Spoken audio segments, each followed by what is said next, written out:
রিক্সা driver, auto driver, auto বন্ধ করে দিছে। আমি রাস্তায় গেছি, সব ড্রাইভারগুলো আমরা রাস্তায় নামছি। এখন সেনাবাহিনী আসিয়া আমাদেরকে পিটান শুরু করে দিছে। পিটানে আমি এই আহত, মাথা আমার ঢেল পড়ছে, ঢেল পরি আমি পুরো পরি যা আমার হাত তো সব গেছে, কাটা গেছে, আমার মাথায় শিলে আটটা পড়ছে। পরিবারের সদস্য কয়জন? পরিবারের সদস্য আমার 4 জন।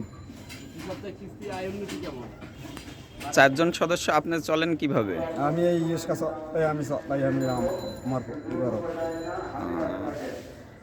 আপনার এই আঘাতটা কি সেনাবাহিনী করছে না আপনি অন্যভাবে আঘাত পাইছেন? সেনাবাহিনী আমাদেরকে এইছে যখন, এখন ঢেলটা সেনাবাহিনী হাততে বোধহয় ছিল।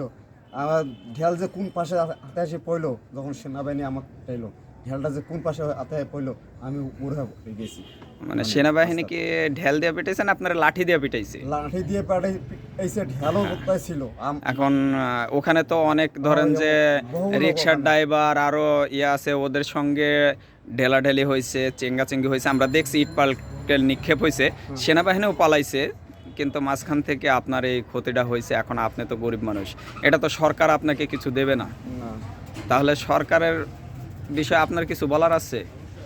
অবশ্যই আছে। আমাদের কর্মজীবী লোক আমরা, আমরা যে অটো যে বার করছি বা বাড়ি যে করবো, অটো বলে একবারে ঘোষণা দিল যে সরকার বললো যে চলবো না। তাকে এখন আমরা কি কি কি কি খাবো আর কি করে, কি কাজ করে খাবো আমরা?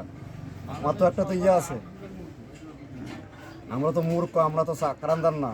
আমরা কি করে খাবো? আমাদের যদি এই কর্মস্থানটা বন্ধ করে দেয় সরকার, তাহলে আমরা কি করে খাবো?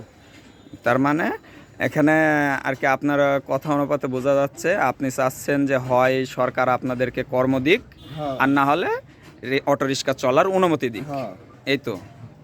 আচ্ছা, ঠিক আছে, আলহামদুলিল্লাহ।